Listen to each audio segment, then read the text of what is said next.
Morning everyone, we're here at Bukidnon State University Talaklan Satellite Campus. And for today's video, we're going to interview some of the business and students to discuss to us how to get the different ratios and financial statement of LBC company. So without further ado, let's get started. So let me give you a brief background of LBC.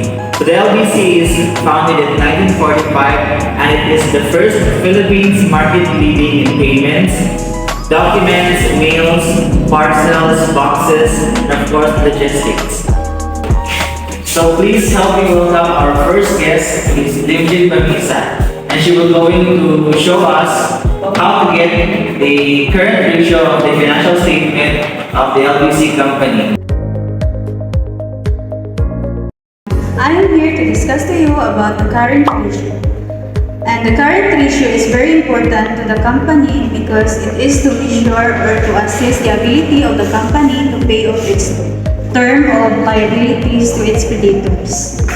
To get the result of the current ratio of the LBC company, for example, for the year 2022, the total current assets of the LBC company was 8,136 and the total current liabilities was 12,069. So to get the results of that current ratio, we must use the formula of current assets over current liabilities.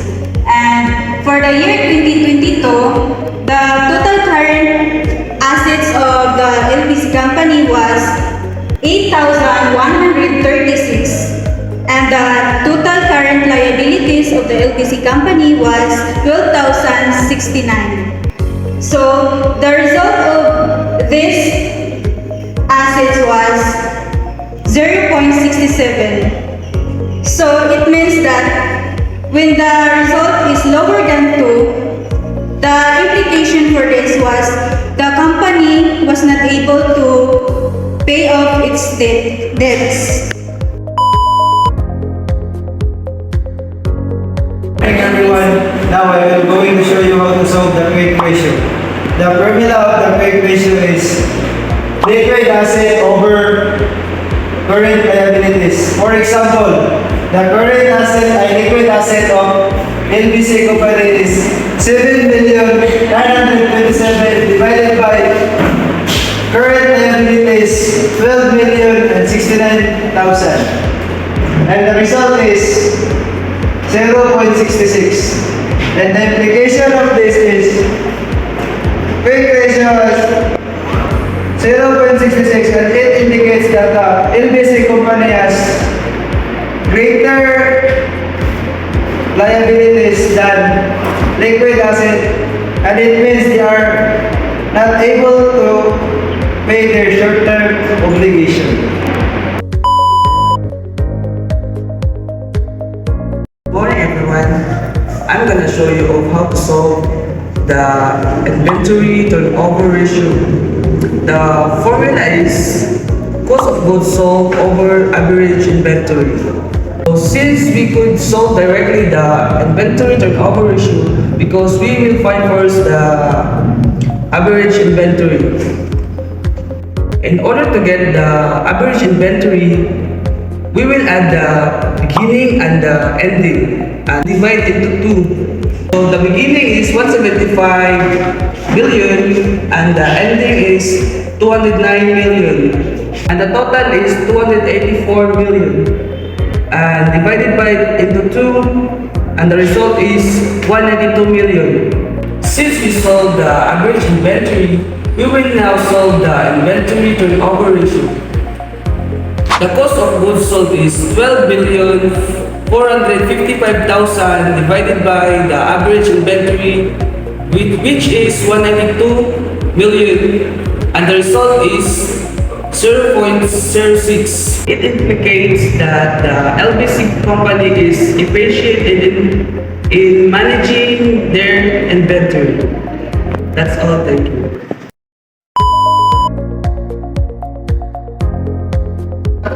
I'm gonna show you how to solve the account receivable turnover ratio. The formula of account receivable turnover ratio is net credit sales over average receivable. Before we get the average account receivable, we need to add the beginning receivable and ending receivable and divide into two. The beginning receivable is 3,329,000 and the ending is 3,335,000 and the result is 3,336,000. Average account receivable is 3,332,000 and to get the account receivable turnover ratio is need to divide net credit sales is 90 divided by average account receivable 3,332 and the result is 4.55 and this is our account receivable turnover ratio is 4.55. This indicates that LBC company is not efficient collecting their debts. That's all. Thank you. I'm gonna show you how to solve the net profit ratio. So the formula is net profit over the net sales times 100. So the net profit is 2,332,000 and our net sales is 15,190,000. So 2,332,000 divided by 15,190,000 times 100. So equals 15%. This indicates that LBC company profitable of 15%. That's all. Thank you.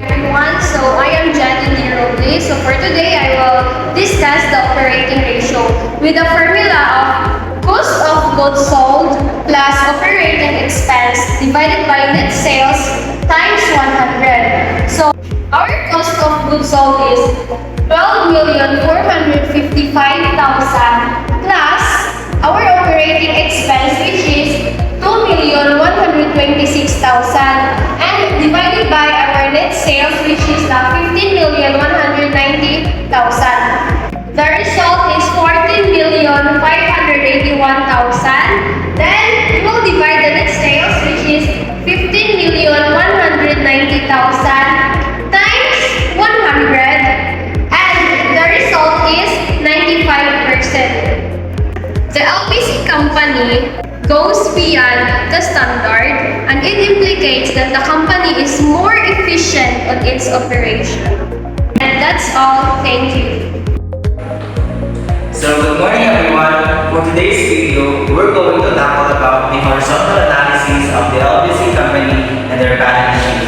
So before we're going to get their percentage, the formula of this is current years minus previous year and then divided by previous year and then times 100 to get the percentage. So we have an example here from the balance sheet of the LBC company. So the first is cash. The amount of 4,016,000 subtract to previous year, which is 4,051,000, and we're going to get the result of negative 35. And negative 35 divided by previous years times 100, and we're going to get the result of negative 0.86%. Another example is the account receivable.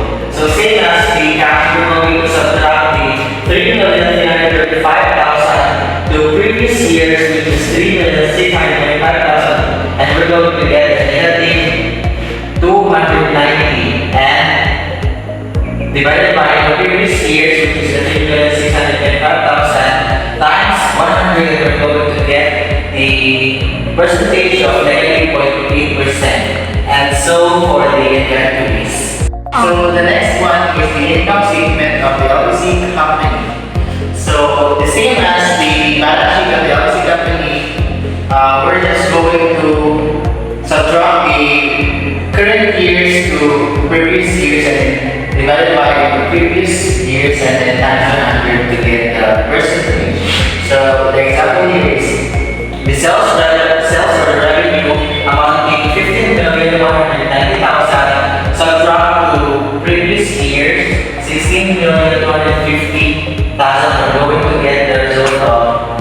negative 1,060 and divided by the previous years, which is 16,250, and we're going to get the result of negative 6.52%. And so on for the other account titles. Thank you. Good morning everyone. So today I will discuss to you the vertical analysis and how to solve it. This is the LBC company income statement in the year 2022 and 2021. So in order to solve the vertical analysis, first we need to divide it by the income tax into this sales or revenue, which is income tax is 179 divided by 50,190,000. Then the result will be multiplied into 100 to get this percentage, which is 1%. Next is the SG&A expense, which is 2,126,000 divided by the revenue of 50,190,000 times 100. So the answer is 13%. And so on to these account items. So in the year 2021, the process is the same as the year 2022, which is the income tax will be divided into the sales revenue to get the percentage of 0.99. The SG&A expense will be divided into sales revenue, then times 100 to get the 17.72%, and so on to these account titles. This is the balance sheet of the LBC company year 2022 and 2021. I will now show you how to solve the vertical analysis in balance sheet. So first, the cash will be 4,016,000 divided by the total assets, which is the total asset will be the 100% in the balance sheet, which is the 16,590,000.